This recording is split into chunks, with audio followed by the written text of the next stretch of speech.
అందరికీ నమస్కారం. శ్రీమాత్రే నమః. ఓం నమ శివాయ. ఓం శ్రీ సాయిరామ్. జూలై మాసంలో 12వ తేదీ అనగా శనివారం తిథి. ఈ రోజున ఈ రాశి జాతకులు ఎవరు ఏమనుకున్నా జరగబోయేది ఇదే. రాత్రి 9:45 తర్వాత ఒక చెడు వార్త వస్తుంది. అందులోన ఈ యొక్క వార్త అనూహ్యంగా వస్తుంది కావున మీ మనసు కలవరపాటుకు గురవుతుంది. మీరే ఆ వార్తని మోసుకొస్తారు. ఏం జరగబోతుంది ఈ రోజున, ఎటువంటి ఫలితాలు అయితే ఈ రాశి జాతకులు పొందుకోబోతున్నారు, తదితర అన్ని వివరాలు కూడా ఒక్కొక్కటిగా వీడియోలో తెలుసుకుందాం. వీడియో నచ్చితే తప్పకుండా ఒక చిన్న లైక్ చేసి మమ్మల్ని సపోర్ట్ చేయండి. ఇక ఆలస్యం అనేది లేకుండా వీడియోలోకి అయితే వచ్చేద్దాం. ముందుగా వీరి గురించి, వీరి యొక్క మనస్తత్వం గురించి తెలుసుకోవడం చాలా అవసరం. ఈ రాశివారు లక్ష్మీదేవి పుత్రులు, ఎంతో ఇష్టలు అమ్మవారికి. ఎందుకంటే వీరి తత్వం అటువంటిది. కష్టాల్లో ఎదుటి వారికి సహాయం చేయటం, మంచి మనసుతో మాట్లాడి ఆదుకోవడం, నవ్వులు పూయించడం. వీరు ఎటువంటి పరిస్థితుల్లో ఉన్నా సరే ఎదుటివారికి కష్టాలు ఆపన్న హస్తం అందించడమే కాకుండా అందరికీ భరోసా కల్పించడం, అందరి మేలు కోరుకోవడం, ఎవరితోనైనా సరే చాలా చక్కగా మాట్లాడడం వీరి యొక్క నైజం. మేలు చేసిన వారిని మర్చిపోరు. కొత్త వారిని, పాత వారిని అందరినీ కూడా ఒకే దృష్టితో చూసి ఆదరించి ఆదుకుంటారు. ఎవరితో ఎలా ఉండాలో కూడా వీరికి ఎరుక. అందరినీ కూడా గౌరవంగా మాట్లాడతారు. కొన్నిసార్లు మనోచాంచల్యం ఉంటుంది. ఈ విషయంలో అప్రమత్తత అవసరం. మాట ఇచ్చే విషయంలో, మాట మాట్లాడే విషయంలో తగిన జాగ్రత్త అయితే ఈరోజు అయితే తప్పకుండా తీసుకోండి. ఇది అలవాటుగా కూడా మీకు మారాలి. ఏదో ఒకటి సాధించాలనే పట్టుదల కూడా వీరిలో ఎక్కువగా ఉంటుంది. ఇక ఈరోజు మాట విషయంలో చాలా వరకు కూడా మాట ఇచ్చే విషయంలో జాగ్రత్త. ఎప్పుడు కూడా ఖాళీగా ఉంటారు. ఏదో ఒకటి సాధించాలి, అదే ఏమించాలి అని తత్వం ఉంటుంది. ఈ రోజున రాత్రి 9:25 దాటాక మీనరాశి వారు ఒక పెద్ద అశుభవార్త అయితే ఫోన్ ద్వారా కావచ్చు, మెసేజ్ ద్వారా కావచ్చు, ఒక వ్యక్తి వచ్చి చెప్పడం ద్వారా కావచ్చు, ఏ ఆదాయ మార్గం ద్వారా అయితే ఈ రాశి వారు ఆదాయాన్ని పొందుకుంటున్నారో, ఏ ఆదాయం మార్గం ద్వారా ఈ సర్వే అవుతున్నారో, మీకు మీ కుటుంబానికి కూడా అది ఒక్కటే ఆధారం. ఆ యొక్క ఆధారం అనుకుంటున్న ఆ యొక్క డబ్బు సంబంధిత లావాదేవీలు, ఆ మార్గం త్వరలోనే మూసుకుపోతుంది. దానికి సంబంధించిన ఒక నష్టపూరిత వార్తనైతే ఈ రోజున వినబోతున్నారు. మీ మనసు అంతా గందరగోళంగా మాట్లాడడానికి, అలా మారడానికి కూడా ఇదే ప్రధాన కారణం. మిమ్మల్ని భయకంపితులను చేస్తుంది. వారు మాట్లాడితేనే మీకు ఏదో కష్టం జరిగింది అన్నట్టుగా సానుభూతి అయితే తెలియజేస్తారు. కానీ వారిలో ఒక మనసులో కూడా ఇదే ఉంటుంది. ప్రతి మనిషి కూడా వారు బాగుపడడం కన్నా ఎదుటి వారు పాడవ్వాలని చెప్పి కోరుకుంటారు. ఇప్పటి పాడు సమాజం ఇలాగే ఉంది. ఇప్పుడు సర్వ మానవుల నైజం ఎలా ఉంటుందంటే, మనం బాగుపడకపోయినా సరే పర్వాలేదు, ఎదుటివారు బాగుపడకూడదు, ఉన్నత స్థితికి రాకూడదు అనుకుంటారు. ముందుగా ఈ రాశి జాతకులు కూడా అందరికీ కూడా నరదిష్టి ప్రభావంతోనే బాధపడుతున్నారు. అందరినీ కూడా గుడ్డిగా నమ్ముతున్నారు. అన్ని విషయాలు కూడా చెప్తున్నారు. ఏది చెప్పాలి, ఏది చెప్పకూడదు అనే ఇత్యాది విషయాలు కూడా తెలియక ఈ పరిస్థితులకు మూల కారణం అవుతుంది. మీ స్నేహితులు, బంధువులు, కుటుంబీకులు, వ్యాపార సంబంధిత భాగస్వాములు లేదా సహోద్యోగులు మీ యొక్క కష్టానికి ప్రతిఫలితం కలగకుండా ఉన్నందుకు ఎంతగానో సంతోషిస్తారు.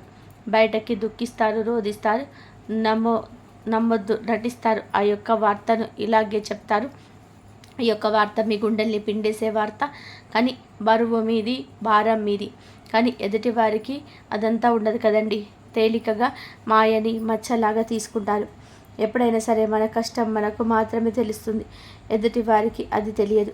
అస్సలు కూడా తెలియకపోగా పరుష పదజాలాన్ని ఉపయోగించి చులకన చేసి మాట్లాడుతూ మిమ్మల్ని ఇంకా దెప్పి పొడవచ్చు. కానీ మీరు మాత్రం నిరాశ చెందొద్దు. పరిస్థితి అనుకూలంగా లేదు, అంతే. కావున ఇలా జరిగింది కాబట్టి భగవంతుడు మీ వైపే ఉన్నాడంటూ నమ్మండి. ఆశ్చర్య కార్యాలలో తప్పక భగవంతుడు చేస్తాడు.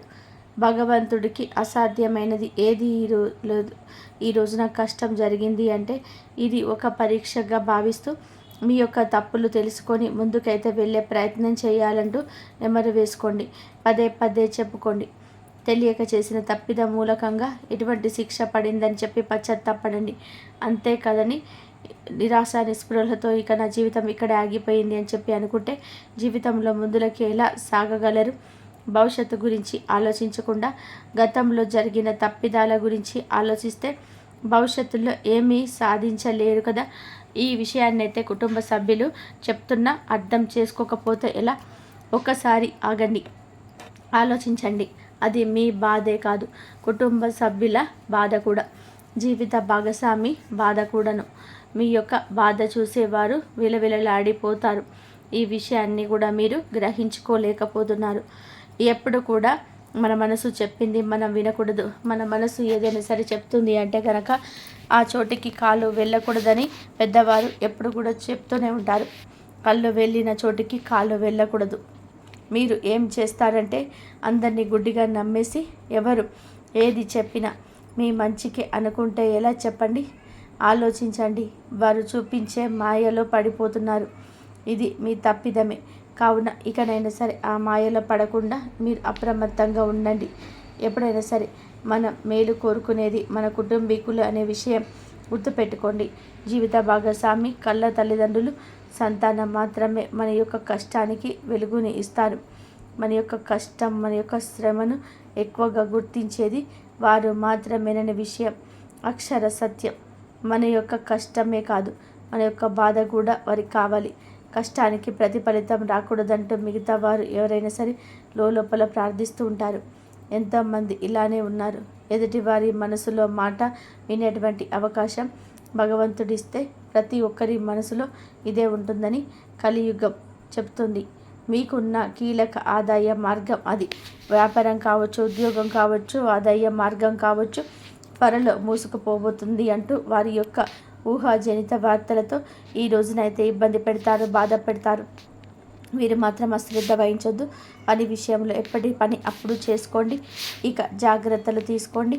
కుల వృత్తులు చేస్తున్న వారు అయినా సరే, ఎటువంటి వ్యాపారం చేస్తున్న వారైనా సరే, ఉద్యోగం చేస్తున్న వారు అయినా సరే, ఈరోజు జాగ్రత్త తప్పనిసరి. మాటల విషయంలో, మీ యొక్క చేతల విషయంలో, తీసుకునే నూతన నిర్ణయాల విషయంలో చాలా జాగ్రత్త.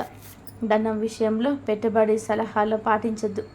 ₹1 కూడా పెట్టినా అది మీకు ఈ రోజున నష్టం కిందకే చేమవుతుంది.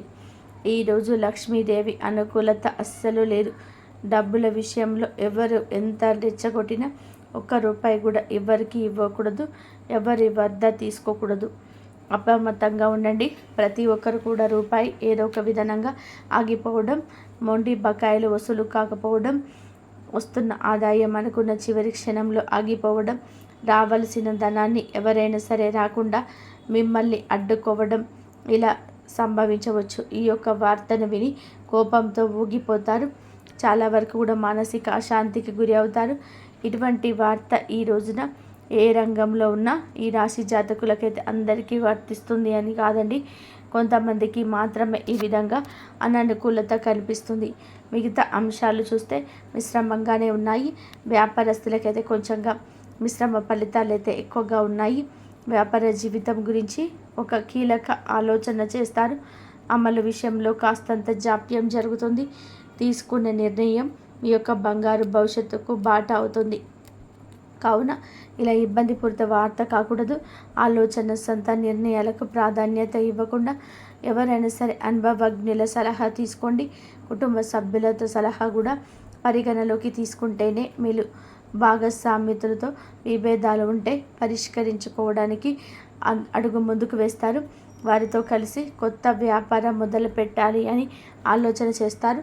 ఉద్యోగస్తులకు కూడా కొన్ని ప్రత్యేక సవాళ్ళు ఉన్నాయి.